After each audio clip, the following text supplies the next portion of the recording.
इस कहानी का आरंभ होता है जब राजा परीक्षित शिकार के लिए जंगल में जाते हैं और वहां एक घटना घटित होती है जिससे उनके जीवन में एक बड़ा मोड़ आता है। राजा परीक्षित अर्जुन के पौत्र और अभिमन्यु के पुत्र थे। महाभारत युद्ध के बाद हस्तिनापुर के सिंहासन पर बैठने वाले वे योग्य राजा थे। परीक्षित धर्म और न्याय का पालन करने वाले राजा थे और उनके राज्य में प्रजा सुखी थी। एक दिन वे अपने सैन्य दल के साथ शिकार पर निकले। जंगल में शिकार की खोज करते हुए राजा परीक्षित बहुत थक गए और उन्हें अत्यधिक प्यास लगी। वे एक ऋषि के आश्रम पहुंचे जहां महान तपस्वी ऋषि शमीक ध्यान में लीन थे। राजा ने ऋषि से जल की याचना की, लेकिन ऋषि शमीक अपनी साधना में इतने गहरे लीन थे कि उन्होंने राजा की प्रार्थना को नहीं सुना। प्यास और थकान के कारण राजा परीक्षित की सहनशक्ति टूट गई। उन्हें लगा कि ऋषि ने जानबूझकर उनकी उपेक्षा की है और गुस्से में आकर उन्होंने वहीं पड़े एक मृत सर्प को उठाकर ऋषि शमीक के गले में डाल दिया। इस कृत्य के बाद राजा परीक्षित आश्रम से लौट आए। जब ऋषि शमीक का पुत्र श्रृंगी, जो खुद भी एक महान तपस्वी था, यह घटना देखी तो वह बहुत क्रोधित हो गया। उसे यह देखकर अत्यधिक दुख हुआ कि किसी ने उसके पिता का अपमान किया है।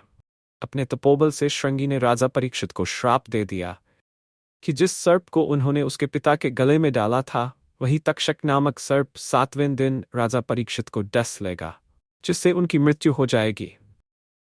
जब यह समाचार राजा परीक्षित तक पहुंचा तो उन्हें अपने की पर गहरा पछतावा हुआ।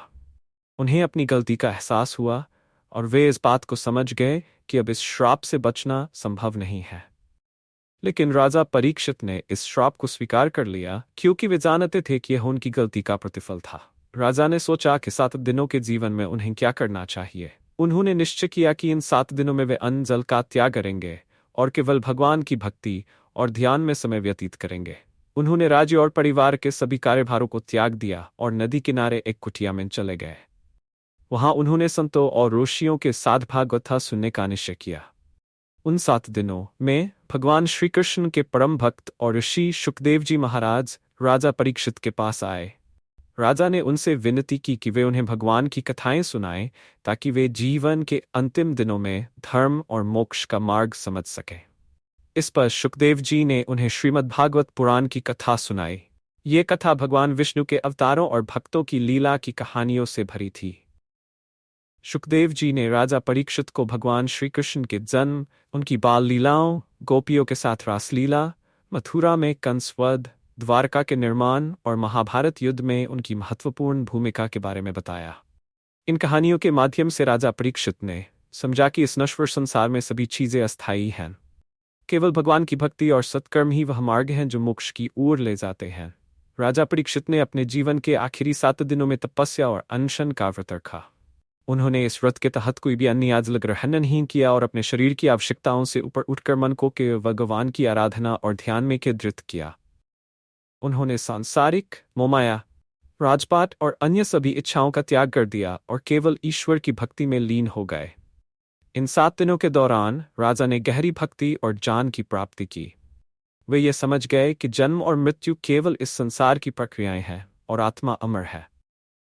शुकदेव जी के उपदेशों और भागवत कथा से राजा ने अपने जीवन का अंतिम सत्य जाना। 7वां दिन आ गया और राजा परीक्षित अपनी साधना और व्रत में लगे रहे। ठीक उसी दिन तक्षक सर्प, जो श्राप के कारण भेजा गया था, आया। उसने अपने विषैले दंश से राजा परीक्षित को डस लिया। लेकिन उस समय राजा परीक्षित मृत्यु के भय से मुक्त थे।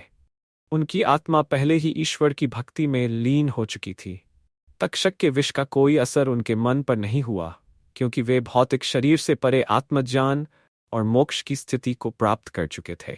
इस प्रकार राजा परीक्षित की मृत्यु केवल शरीर की थी, लेकिन उनकी आत्मा ने भगवान में लीन होकर मोक्ष प्राप्त किया।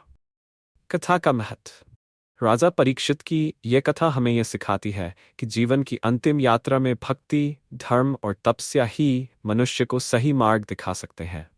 परीक्षित ने अपनी मृत्यु को स्वीकार कर उसे धर्म और ज्ञान के मार्ग से परिवर्तित कर लिया। उनका व्रत और भक्ति हमें यह सिखाते हैं कि जीवन का सबसे महत्वपूर्ण उद्देश्य भगवान की शरण में जाना है, चाहे परिस्थितियां कैसी भी हों।